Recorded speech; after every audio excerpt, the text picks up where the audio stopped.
முன்னாள் முதல்வர் ஜெயலலிதா சிறையில் அடைக்கப்பட்டதை கண்டித்து தனியார் பள்ளிகள் அக்டோபர் 7ஆம் தேதி மூடப்படும் அப்படின்னு அந்த பள்ளி நிர்வாகிகள் கூட்டமைப்பு அறிவிச்சிருக்குது. அதற்கு மார்க்சிஸ்ட் கம்யூனிஸ்ட் கட்சியினுடைய தமிழ் மாநில செயலர் ஜி ராமகிருஷ்ணன் கண்டனத்தை தெரிவிச்சிருக்கிறாரு. என்ன காரணத்திற்காக நீங்க கண்டனம் தெரிவிக்கிறீங்க? தனியார் பள்ளிகளுக்கு அவர்களுடைய உணர்வுகளை வெளிப்படுத்துவதற்கான உரிமை இல்லை அப்படின்னு சொல்றீங்களா? இல்லை, நான் அப்படி பார்க்கல. நீங்கள் 27ஆம் தேதிக்கு பின்னால் தமிழகம் முழுவதும் நடைபெறுகிற இந்த விஷயம் திட்டமிட்டு இப்படி ஒரு ஸ்டேஜ் மேனேஜ், இப்படி ஏதோ தமிழக மக்கள் முழுவதும் கொந்தளித்து நிற்பதாக சொல்லுகிற ஒரு தோற்றத்தை காண்பிக்கிற நோக்கம் அதுக்குள்ளே இருக்குது. நம்பர் 1. நம்பர் 2, அப்படி காட்டுவதன் மூலமாக நீதிமன்றத்தை பணிய வைத்து விட முடியுமா என்று அதிமுக நினைக்குது. 3வது, மாணவர்கள் வெறும் வார்த்தைகளால் மட்டும் அவங்க கற்றுக்கிறது இல்லை, வாழ்க்கையில் இருந்தும் கூட கற்றுக்கிறாங்க. நான் என்ன கேட்க விரும்புகிறேன்னா, அவர் நீதிமன்றத்தில் அதிமுக நாங்கள் குற்றமற்றவர்கள், செல்வி ஜெயலலிதா குற்றமற்றவர் என்று நிரூபித்து வரட்டும், அது பிரச்சனை இல்லை. அவர் கூட கேட்டார், நீங்கள் இன்னும் நிறையா இருக்குது அப்படின்னு. பட் பிரச்சனை என்னென்னா, 27ஆம் தேதிக்கு முன்பு வரை அது நீதிமன்றம் ஒரு தீர்ப்பு சொல்ல. எனவே அதுக்கு முன்பு இருந்த நிலை என்பது அவர் முதலமைச்சராகவே இருந்தார். இப்போ தீர்ப்பு சொல்லியிருக்காங்க, அவர் தண்டனை பெற்ற குற்றவாளி. நீங்கள் தமிழகத்தில் முதலமைச்சராக இருந்தபோது தன்னுடைய அதிகாரத்தை பயன்படுத்தி முறைகேடாக சொத்து சேர்த்தார் என்ற குற்றச்சாட்டு நிரூபணமானதாகவும் அதன் காரணமாக அவர் மீது அவருக்கு தண்டனை அளிக்கப்பட்டிருக்கிறது. நீங்கள் அடுத்த தீர்ப்பு வருகிற வரையிலும் இதுதான் தீர்ப்பு, இதுதான் நிலை. எனவே இதை கண்டிப்பது என்று நீங்கள் முடிவெடுக்கிறது தப்பு. 1, நீங்கள் தனியார் பள்ளி நிர்வாகங்களுக்கு சுதந்திரம் இருக்குங்கிறத நான் ஏற்கலை, சொல்கிறத நான் ஒன்றும் மறுக்கலை. போராடுகிற உரிமை எல்லாத்துக்குமே இருக்குது. நீங்கள் ஸ்கூலை அடைச்சிருவேன் அப்படின்னு சொன்னால் நீங்கள் முதல்ல என்ன கோரிக்கைக்காக இதை பண்ணுறீங்க அப்படிங்கிற ஒரு கேள்வி இருக்குது. அந்த கோரிக்கையின்பால் எல்லாரும் ஒத்துக்கொள்கிறார்களா? இதில் ஸ்டேக் ஹோல்டர்ஸ் இருக்காங்க. நீங்கள் இந்த ஸ்டூடெண்ட் இருக்காங்க, இவங்க எல்லாம் மைனர். நீங்கள் +2 வரை எடுத்துக்கிட்டிங்கன்னா அதில் இருக்கக்கூடியவங்களில் மெஜாரிட்டி பேர் மைனராக இருக்காங்க. இவங்க எல்லாத்தையும் நீங்கள் போங்க அப்படின்னு அனுப்பி வைக்கிறதுக்கான அதிகாரத்தை இவங்களுக்கு யார் கொடுத்தா? இது ஒரு நியாயமற்ற அணுகுமுறை. அவங்க போகட்டும், அவங்க தேவைன்னா சாகும் வரை உண்ணாவிரதம் கூட இருக்கட்டும், நமக்கு ஒன்றும் ஆட்சேபனை இல்லை. ஸ்கூல் அடைப்பேன்னு சொல்கிறதுக்கு இவங்க யார்? இன்னைக்கு நேற்று நடத்தி இருக்கட்டும், அவங்க எல்லாம் போய் ஆர்ப்பாட்டம் நடத்தட்டும், அது பிரச்சனை இல்லை. சரி, ஆவடிக்குமார், நீங்க என்ன பதில் சொல்ல விரும்புறீங்க? நான் மார்க்சிஸ்ட் கட்சியிடமிருந்து இப்படிப்பட்ட ஒரு அறிக்கையே நான் மட்டும் இல்லை, அறிவார்ந்த யாரும் எதிர்பார்க்க மாட்டாங்க. என்னன்னா, அதிமுகவின் அணுகுமுறை சரியில்லைன்னு சொல்லியிருக்காரு ஜிஆர். அணுகுமுறை இதைவிட மென்மையான, இதைவிட சரியான, இதைவிட அமைதியான, இதைவிட பொறுப்பான அணுகுமுறையை எந்த கட்சியும் எந்த காலத்திலும் இப்படி ஒரு அசாதாரண சூழ்நிலை அந்த கட்சிக்கு வந்திருந்தா செஞ்சிருக்காது. நீங்க மென்மையான அணுகுமுறையை கையாளுறீங்க சொல்றீங்க. ஆனா அவங்க தமிழ்நாட்டினுடைய ஒவ்வொரு பகுதியினரையும் நீங்க நிர்பந்தம் செய்து போராட்டம் நடத்த சொல்லி நீதிமன்றத்தை பணிய வைக்க முயற்சி செய்கிறீர்கள் அப்படின்னு சொல்லி அவங்க பாக்குறாங்க. நீதிமன்றத்தை பணிய வைக்க முடியுமா? அதுக்கான சட்ட சூழல் இருக்கா, அல்லது அதுக்கான வலிமை அதிமுகவுக்கு இருக்கான்றதை நீங்கள் யோசிக்கணும். 2வது, இன்றைக்கு தமிழ்நாட்டிலிருந்து முதலமைச்சராக கர்நாடகத்திற்கு போனவர் திரும்ப முடியாத சூழ்நிலையில் இன்றைக்கு தமிழ்நாடு இருக்கிறது. இப்படிப்பட்ட சூழ்நிலையில் தங்களால் தேர்ந்தெடுக்கப்பட்ட ஒரு முதலமைச்சர் தங்களுக்கு எதிரான மாநிலம் என்று கருதப்படுகின்ற ஒரு மாநிலத்தில் சிறை வைக்கப்பட்டிருக்கிறார் என்ற வேதனை இருக்கு. இல்ல நான் முடிச்சிடறேன். நீங்க பேச சொல்ல நான் கருத்து சொல்லல. இந்த வேதனை இருக்கு. ஆனால் அந்த வேதனையை தாங்கிக் கொண்டு நாங்கள் எங்களை வருத்தி கொண்டு நாங்கள் அறப்போராட்டம் தான் நடத்திட்டு இருக்கோம். இன்னைக்கு நேற்றைக்கு வரைக்கும் 66 பேர் தங்கள் உயிரை இழந்திருக்காங்க. இன்னைக்கு எந்த கட்சி தலைவரும் ஒரு மனிதாபிமானம் இருந்தால் அவங்களுக்கு ஒரு இரங்கல் தெரிவித்தாங்களா? இன்னைக்கு தமிழ்நாட்டில் சட்டம் ஒழுங்கு கெட்டு போச்சுன்னு சொல்லி சுப்பிரமணிய சாமி சொல்றாரு, ஜனாதிபதி ஆட்சி 1 வருஷம் கொண்டு வரணும், அதுக்கு பிறகு தேர்தல் நடத்தணும்னு சொல்றாரு. அதனுடைய நோக்கம் என்ன? அப்ப அந்த நோக்கத்தை இந்த கட்சிகள் எல்லாம் வரவேற்கின்றனவா? அதற்கான சூழலை உருவாக்க வேண்டும் எதிர்பார்க்கிறதா? என்னுடைய குற்றச்சாட்டு, இன்றைக்கு தமிழ்நாடு முதலமைச்சர் கர்நாடகாவில் சிறை வைக்கப்பட்டால் அதனுடைய விளைவாக தமிழ்நாட்டில் கொந்தளிப்பு ஏற்படும், சட்டம் ஒழுங்கு கெடும், பொது அமைதி கெடும். இன்னும் சொல்ல போனால் தமிழ்நாடு தீப்பற்றி எரியும். அதன் விளைவாக ஜனாதிபதி ஆட்சியை தமிழ்நாட்டில் அமுல்படுத்த முடியும் என்று திட்டமிட்டு இந்த வழக்கு பயன்படுத்தப்பட்டிருக்கிறது என்ற சந்தேகம் எங்களுக்கு இருக்கிறது. தமிழ்நாடு மக்கள் முழுவதும் இருக்கு. ஆக நான் முடிச்சிடுறேன். ஆக இது எங்களுக்கு இந்த வழக்கை பயன்படுத்தி வஞ்சகமாக இன்றைக்கு தீர்ப்பு தரப்பட்ட தீர்ப்பு.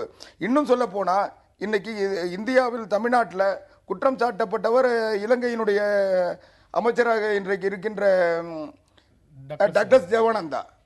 அவருக்கு அவர் மேல வாரண்ட் இருந்தது. இதே நீதிமன்றங்கள் அவர் இந்த தமிழ்நாட்டுக்குள்ள வந்தா அவருக்கு பாதுகாப்பற்ற சூழ்நிலை சட்டம் ஒழுங்கு கெடும் சொன்னதுனால அவர்ல ஆன்லைன்ல அவர் பதில் சொல்ற உரிமையை தந்திருக்காங்க. ஆனால் கர்நாடகாவுக்கும் தமிழ்நாட்டுக்கும் காவிரி பிரச்சனை தொடர்ந்து இருக்கிறது. தமிழ்நாட்டுக்கு எதிரான மனநிலை கர்நாடகத்திலும், கர்நாடகத்துக்கு எதிரான மனநிலை தமிழ்நாட்டிலும் இருந்து வருகின்ற இந்த சூழலில் இன்றைக்கு இரண்டு மாநில மக்களிடையே இதை ஒரு பிளவை உருவாக்க கூடாது என்ற எண்ணம் இருந்திருந்தால் அதை மத்திய அரசாங்கமோ அல்லது அந்த மாநில அரசாங்கமோ தவிர்த்திருக்க முடியும்.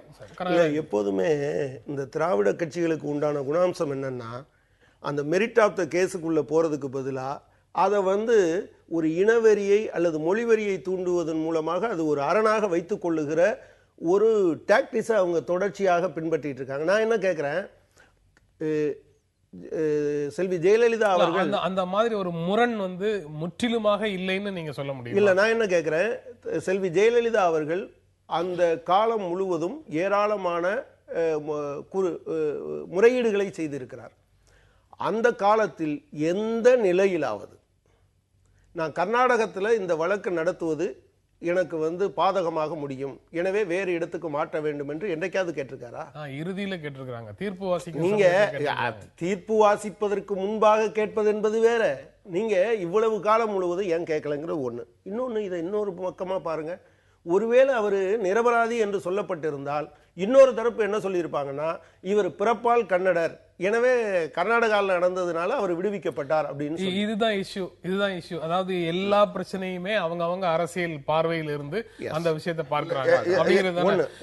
அனைத்து இந்திய அண்ணா திராவிட முன்னேற்ற கழகம் தன்னுடைய பொதுச் செயலாளரை சிறையில் அனுப்பிட்டு தனியாக நிற்கிறது. அதனால அவங்க உணர்வை வெளிப்படுத்துறாங்க. இதே மாதிரியான விஷயங்கள் எல்லா அரசியல் கட்சிகளுக்கும் இருக்கு. மார்க்சிஸ்ட் கம்யூனிஸ்ட் கட்சி கூட விதிவிலக்கு இல்லை அப்படின்னு புரிஞ்சுக்கலாமா? இல்ல, அப்படியெல்லாம் கிடையாது. நான் ரொம்ப ஸ்பெசிபிக்கா சொன்னேன், திராவிட கட்சிகள் இதை பயன்படுத்துகிறார்கள் என்று சொன்னேனே தவிர எல்லா கட்சியுமே இப்படி பயன்படுத்துதுன்னு சொல்ல.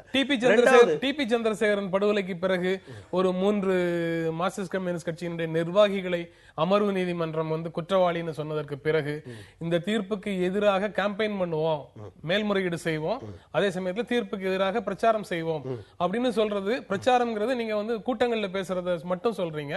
அவங்க உண்ணாவிரதத்தோட சேர்ந்து போராட்டம் நடத்துறதையும் சேர்த்து செய்யறாங்க. ரெண்டுக்கு இடையில பெரிய வித்தியாசம் என்ன? இல்ல. ஒண்ணு, கட்டாயமாக நான் நீதிமன்றம் புனிதம், நீதிபதிகள் புனிதர்கள் என்கிற அபிப்பிராயம் எனக்கு கிடையாது. எல்லா தீர்ப்புகளும் நிச்சயமாக அது விமர்சிப்பதற்கு வாய்ப்பு இருக்கிறது. எனவே அந்த உரிமையை மார்க்சிஸ்ட் கட்சியும் பயன்படுத்தியது. நீங்க பிரச்சாரம் செய்வோம் என்று சொல்லுகிற போது எங்க தரப்பு நியாயம் எதுங்க என்று நாங்க சொல்றது, மக்கள்கிட்ட சொல்றது. மக்கள் தான் உச்சபட்ச அதிகாரம் படைத்தவர்கள், நீதிமன்றமோ மற்றதோ அதை இல்லை. ஆனா என்ன பிரச்சனைனா, நீங்க கட்டாயப்படுத்துறீங்க. நீங்க நீங்க அதனுடைய ஆரம்பம் தொட்டு நீங்க பாத்தீங்கன்னு சொன்னா தீர்ப்பு வருகிற நாளில் அநேகமாக எல்லா இடங்கள்லயும் முரண் எங்க நிக்குதுன்னா, நீங்க தன்னெழுச்சியான போராட்டம்னு சொல்றீங்க, ஆனா நீங்க கட்டாயப்படுத்தி நிர்பந்தப்படுத்தி ஒவ்வொரு பகுதி மக்கள் திரள் போராட்டங்களையும் நடத்துறீங்க அப்படிங்கிறது கனகராஜுடைய குற்றச்சாட்டு. அதாவது உங்களுக்கு நிர்பந்தம் இல்லைன்னா இந்த போராட்டம் நடக்காது.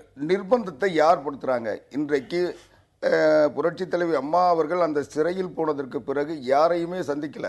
அவங்கள போய் சந்திக்கிறவங்கள கூட, இன்னும் சொல்ல போனா அந்த மாநில டிஜிபி சொல்றாரு, நான் நீங்க வர்றதுக்கு சிரமம் இருந்தா தொலைபேசி தரம் பேசுங்கன்னு சொல்ல கூட அவங்க சிறையினுடைய விதிகள் இதை அனுமதிக்காது. அதனால் அதை நான் பயன்படுத்த சட்டத்துக்கு புறம்பாக எனக்காக அதை எதுவும் செய்யாதீங்கன்னு சொல்லிட்டு அவங்க இன்னைக்கு கடைபிடிச்சு வராங்க. ஆக அவங்களோடு யாருமே தொடர்பு கொள்ள முடியாத நிலையில் இன்றைக்கு அவங்களுக்காக வர போராட்டம் தன்னெழுச்சி தானே. அவங்க யாரையாவது சந்திச்சாங்களா? யார்கிட்டயாவது சொல்லி அனுப்பிச்சாங்க? நீங்க குற்றச்சாட்டு சொல்றது கூட அவங்க யாரையும் சந்திக்கலையே. அப்படி இல்ல நான் என்ன கேக்குறேன், கீழே விழுந்து கும்பிடுறது அம்மா சொல்லலைன்னு சொல்றீங்க. அம்மா சொல்லாம தானே தரையில விழுந்து கும்பிட்டாங்க.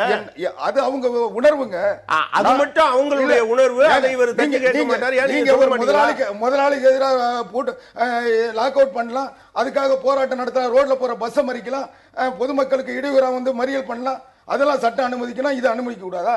எங்களுடைய உணர்வை சொல்றதுக்கு எங்களுக்கு உரிமை இல்லையா? இல்ல, சம்பளம் கேட்கறதுக்கும் ஊழல் குற்றச்சாட்டுல இருக்கிறவரை விடுவீங்க. ஊழல் குற்றச்சாட்டு நீங்க சொல்றீங்க, சுப்பிரமணிய சாமி சொல்றாரு, நீங்க சொல்றீங்க.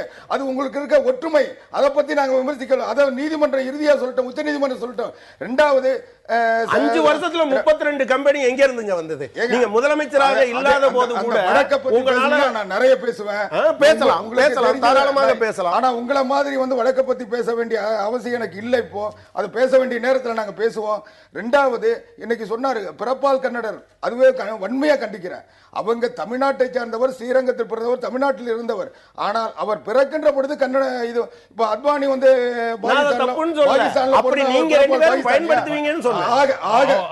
அவர் அதை சார்ஜா சொல்ல, அப்படி சொல்வதற்கான வாய்ப்பு அவங்க சொல்றதுக்கு வாய்ப்பு இருக்குன்னு சொல்லி சொன்னார். நம்ம தொடர்ந்து பேசலாம், ஒரு இடைவேளைக்கு அப்புறம் நம்ம தொடர்ந்து பேசலாம்.